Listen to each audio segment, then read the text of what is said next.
ખૂબ જ ઓછા ટાઈમ, ઓછા ઇન્ગ્રીડિયન્ટ અને ઓછા તેલમાં ખૂબ જ સરળ રીતે બની જાય તેવી હેલ્ધી, ટેસ્ટી ફરાળી હાંડવાની રેસીપી જોઈએ.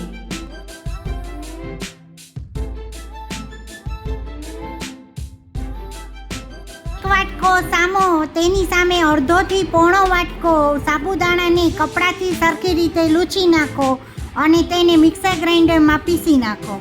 સાબુદાણા અને સામાને કપડાથી સરખી રીતે લૂછવાથી તેની ઉપર રહેલી ડસ્ટ સાફ થઈ જશે. તો આ રીતે રવા જેવો દરદરો પીસવાનો છે. સામો અને સાબુદાણાને અલગ અલગ પણ પીસી શકો છો. દહીંમાં થોડુંક પાણી ઉમેરીને ગાઢી છાશ બનાવો. થોડી થોડી છાશ એડ કરતા જાઓ અને ફરાળી લોટને મિક્સ કરતા જાઓ. ઠીક હાંડવાના બેટર જેવું જ બેટર તૈયાર કરો. અને સાબુદાણા ફૂલી જાય તે માટે તેને 1 કલાક માટે ઢાંકીને પલળવા દો. દૂધીના દાણાને નોર્મલ તવી પર શેકી લો. નાનું બટેટું અને દૂધીના નાના કટકાને છાલ ઉતારીને છીણી નાખો. જીરું સરસ ફૂલીને તૈયાર થઈ ગયું છે. દૂધી બટેટાનું છીણ એડ કરો. આદુ, કોથમરી, મરચાં, દળેલી ખાંડ, મરચું, હળદર, મીઠું અને 5 ચમચી સોડા એડ કરીને તેને સરખી રીતે મિક્સ કરો. શેકેલા મગફળીના દાણા એડ કરીને સરખી રીતે મિક્સ કરી દો. પર મીડિયમ ફ્લેમ રાખીને કઢાઈમાં તેલ ગરમ કરવા મૂકો. તેમાં રાઈ એડ કરો. રાઈ સતળાઈ જાય એટલે જીરું એડ કરો. લીમડાના પાન એડ કરો. તલ એડ કરો. એ સતળાઈ જાય એટલે જો તમે હળદર ખાતા હો તો હળદર, નહીંતર લાલ મરચું પાવડર એડ કરી જીરું એડ કરો અને તેને 3 થી 5 મિનિટ સુધી ઢાંકીને ચડવા દો. અથવા તો નીચેથી સહેલાઈથી તમે ઉપાડી શકો એ રીતે બ્રાઉન કલરનું થઈ જાય ત્યાં સુધી તેને ઢાંકીને ચડવા દો.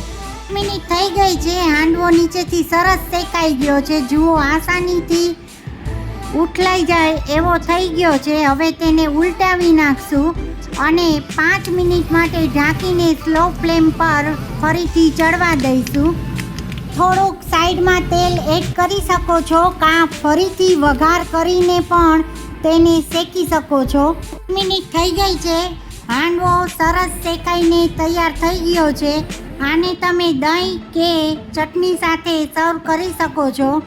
ફ્રેન્ડ્સ, અહીંયા હું તમને 2 ટિપ્સ જણાવી રહી છું. જો તમને ખાટો હાંડવો પસંદ હોય તો 7 થી 8 કલાક માટે ખીરાને ફર્મેટ કરવા મૂકી દો.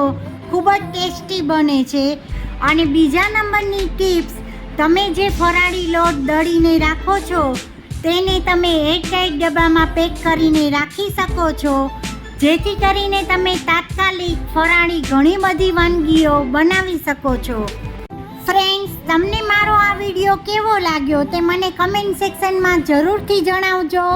મારા આ વિડીયોને લાઈક, શેર જરૂરથી કરજો અને મારી યુટ્યુબ ચેનલને સબસ્ક્રાઈબ જરૂરથી કરજો.